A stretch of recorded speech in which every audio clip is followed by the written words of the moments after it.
It's time to take the best week of practice of the year into the game, okay? Think about, just briefly for a second, the fun we had on Tuesday. Raining, windy, nasty, all right? Just like back in grade school football, man, okay?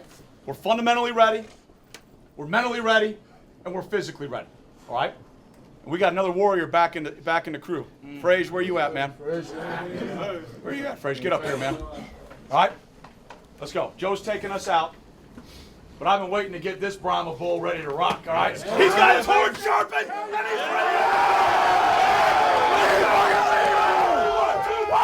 Touchdown! The Wildcats win! Northwestern needs a touchdown slant. They've got it! They've got it!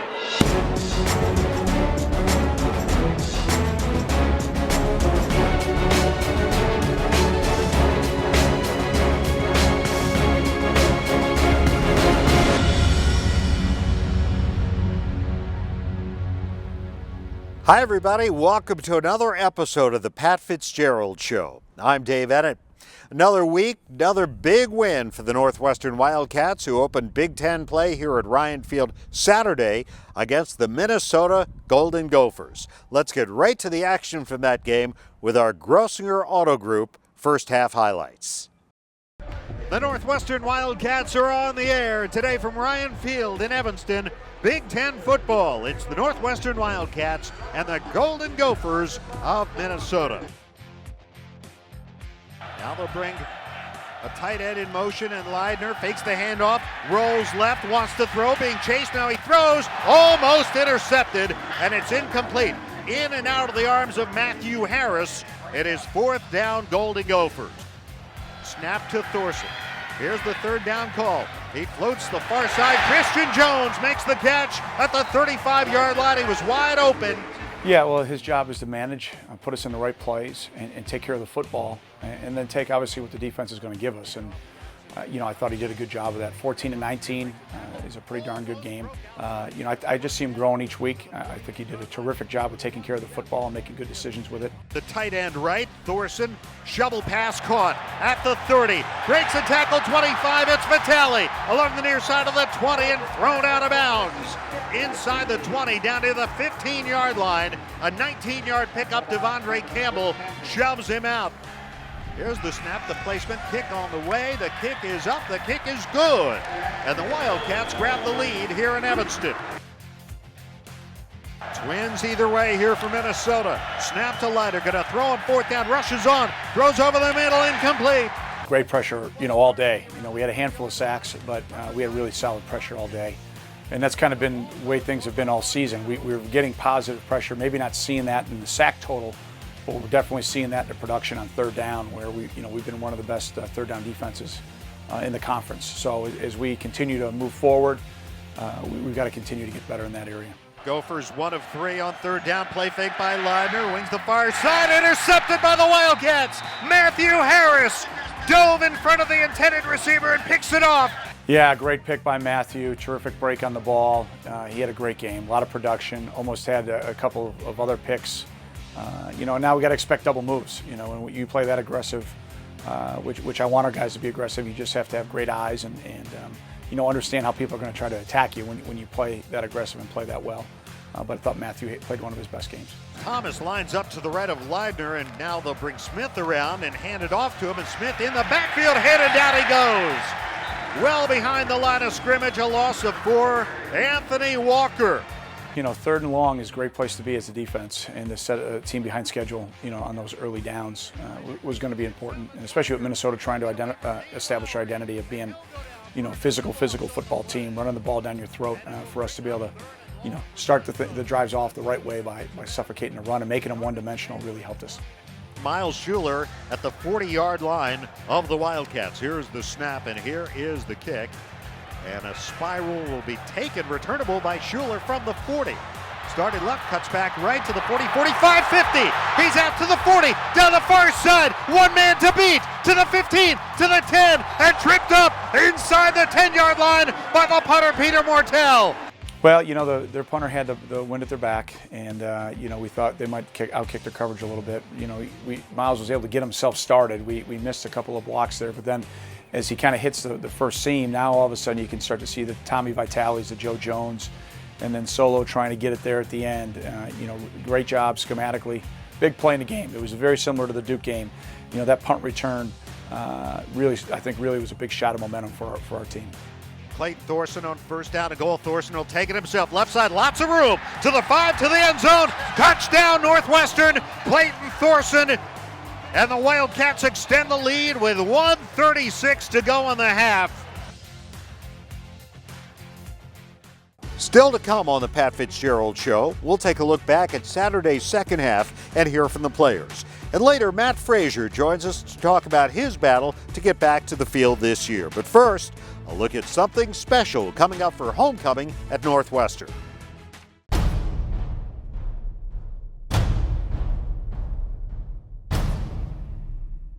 The chemistry and the family and the belief of Northwestern this year has been special. Gets inside, touchdown, Northwestern. Great run by Autry.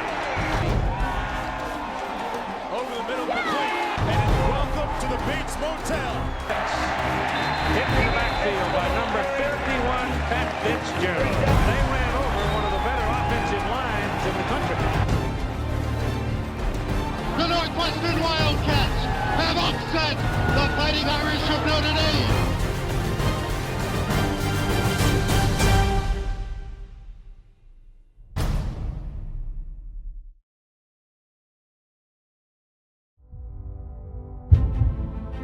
.47-yard field goal attempt. Every Wildcat player standing, every fan standing for the win. The snap, the placement, kick by Wazalewski on the way, and overhead kick is up and score! The field goal is good, and the Wildcats come right back in absolutely unbelievable fashion.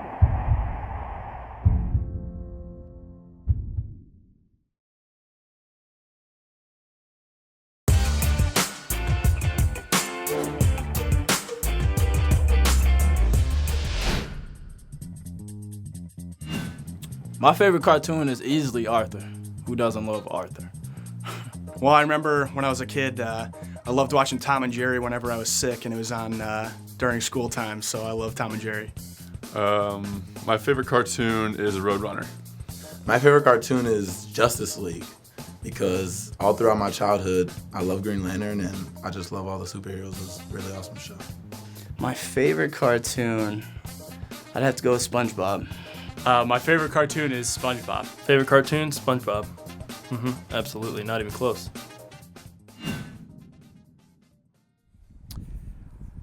Welcome back to the Pat Fitzgerald Show. Northwestern leading Minnesota 10-0 at halftime Saturday. Let's get to our Discover card, second half highlights.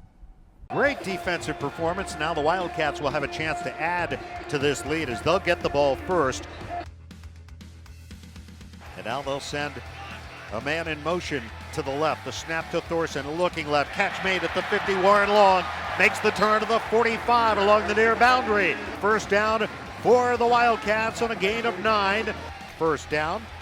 The give is to Vault. Sidesteps a man to the 40, 35, and covered up at the 34-yard line. Gain on the play of 9 yards. He stays in the game. First down at the 32. Thorson to throw it on first down. Lots of time. Floats it down the left side for Vault. One hand grabbed it again. Yes! Unbelievable! Solomon Vault one-handed the ball. As good a catch as you're ever going to see. What a fabulous catch that was. They're going to look at it, Ted, and I understand it. Here's the call. After further review, the pass was incomplete. Oh, my. Plays are going to happen that way. It was tough, and that's the way football is. Sometimes it goes your way, sometimes it doesn't. But, I like the way that we responded. I love the way that Solo's playing right now. Him and Warren and Justin, I think are 3 very talented football players for us. And as we continue to put more weight on the bar here as we go into Big Ten play, those 3 guys are going to be critically important to our success offensively and in the kicking game.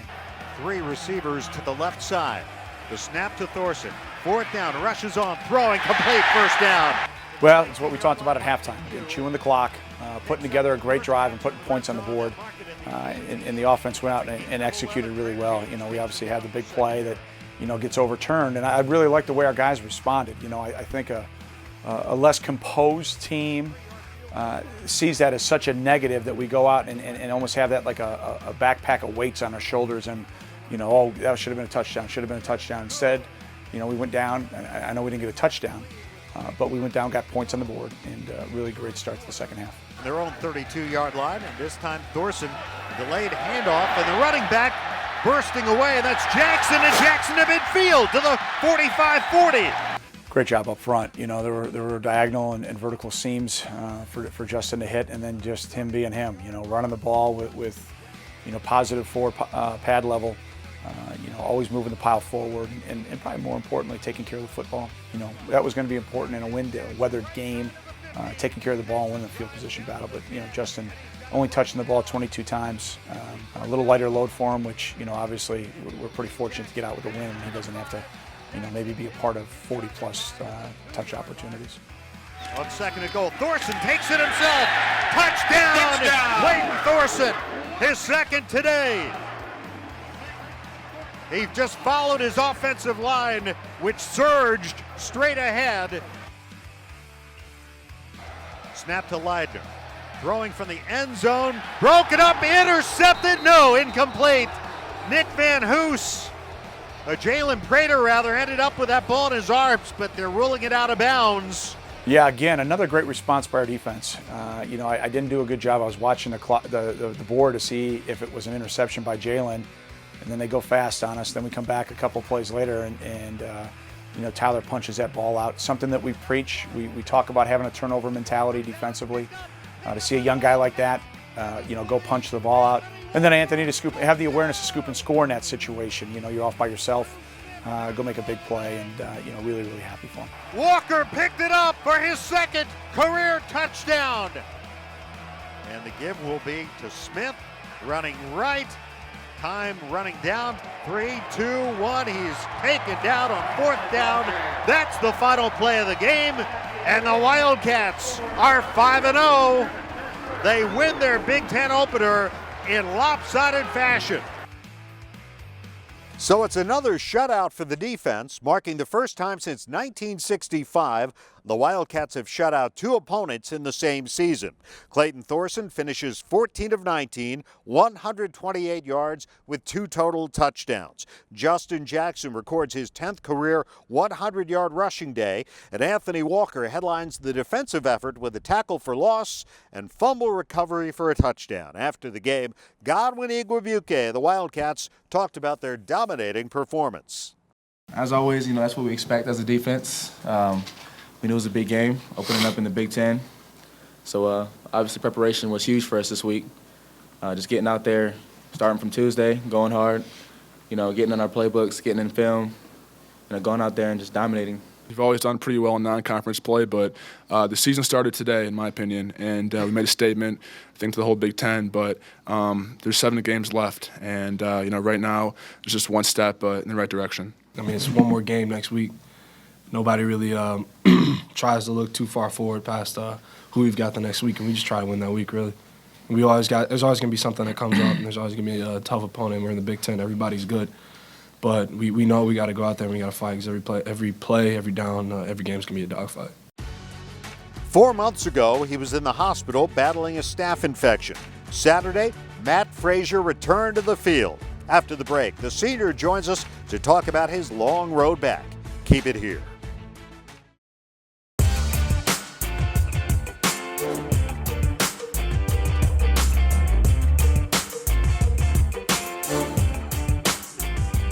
Welcome back to the Pat Fitzgerald Show. I'm Dave Ennett, pleased to be joined this week by Wildcats senior guard Matt Frazier, who made his season debut in Saturday's win over the Minnesota Golden Gophers. Matt dealt with an illness, took a while to get on the field, but you finally did, Matt. And how did it feel to be out here on Saturday and finally playing after waiting for so long? It's hard to describe. It was an unreal feeling, just so much of the off-season tension built up, so much emotion with it, the whole week, really. And then running out of the tunnel and getting that first snap, it was a special experience for me. Coach Fitz was talking about the fact that you stood up at the team hotel before you guys came over here and addressed your teammates. What did you want to say? It was just sort of talking about what I've been through and, reflecting on the opportunity that I have to be with them again, and what that meant for me. And just I was so excited to be out there again with them, and just talking about all that I've been through and that. Well, for those who aren't familiar, tell us a little bit about what you went through. You had to deal with a staph infection. How long were you dealing with it, and how bad was it? Well, it started at the end of last season. I had 2 ankle surgeries, and that was just to kind of reconstruct some things from the season. And then I had a back surgery on my spine that wasn't expected. It was kind of an emergency thing.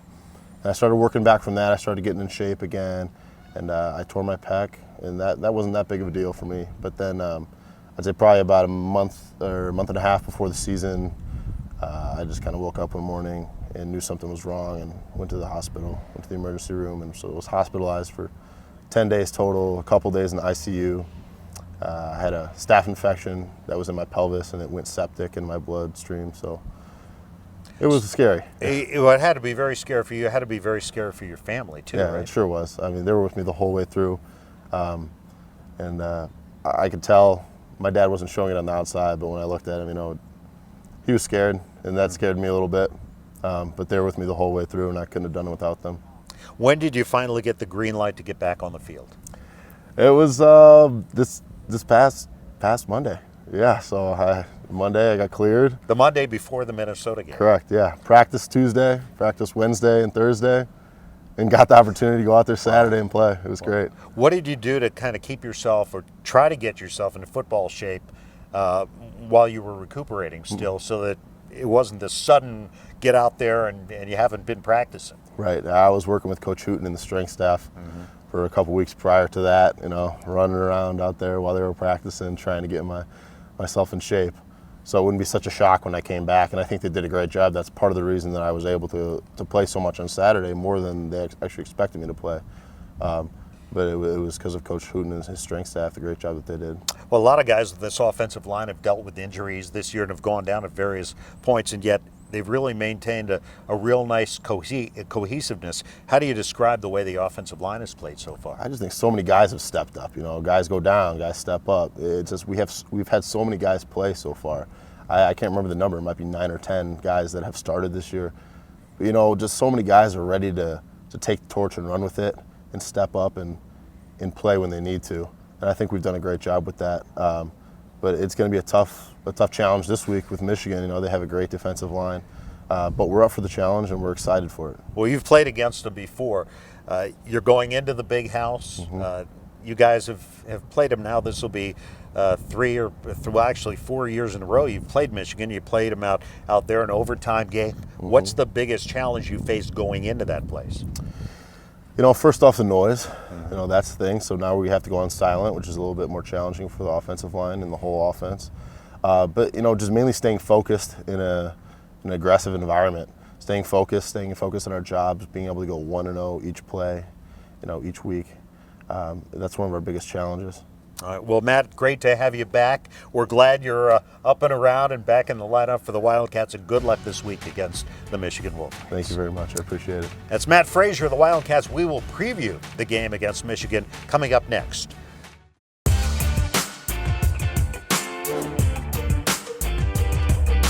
Miles Schuler at the 40-yard line of the Wildcats. Here's the snap, and here is the kick. And a spiral will be taken, returnable by Schuler from the 40.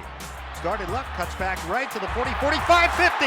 He's out to the 40, down the far side. One man to beat, to the 15, to the 10, and tripped up inside the 10-yard line by the punter, Peter Mortel. The big punt return the Wildcats have been craving for a couple of years. They get it, and it's first down and goal to go for the Wildcats. Welcome back to the Pat Fitzgerald Show. Now ranked 13th in the country, Northwestern travels to Ann Arbor this weekend for a tough test against number 18, Michigan. After losing the opener to Utah, first-year head coach Jim Harbaugh has led Michigan to 4 straight wins, including back-to-back shutouts over BYU and Maryland. Quarterback Jake Rudock has thrown for 5 touchdowns and just under 1,000 yards so far this season for the Wolverines, while Davion Smith is averaging 83 yards per game on the ground, but missed the Maryland game last week with an injury. The headline for Michigan is its defense, which ranks second in the nation behind only Northwestern in fewest points allowed. Wolverines have given up just 14 points in their last 4 games, while posting an impressive 40 tackles for loss, 11 sacks, and 6 interceptions on the season. Senior safety Jeremy Clark has 3 of those picks. As a team, the Wolverines have held opponents to just 184 yards per game, meaning we could be in store for a defensive battle on Saturday. Well, if stats are going to be the storyline, then I mean you have to anticipate that. But you know, both teams are playing really solid football, and I think it's just going to be one of those great Big Ten games. And you know, when you're on the road, you got to play a clean game. You got to take care of the football. You got to be smart and sound in the kicking game and play technique sound. And then in both phases, offensively and defensively, you know, you got to have a plan. You got to be prepared to adjust the plan. That's all the time we have for this week's show. A reminder, the Wildcats are back here at Ryan Field October 17th for homecoming against the Iowa Hawkeyes. For tickets to see Chicago's Big Ten team, go to nusports.com or call 888-GO-PURPLE. Now for Coach Pat Fitzgerald, I'm Dave Ennett. We'll see you right back here next week. And as always, Go Cats.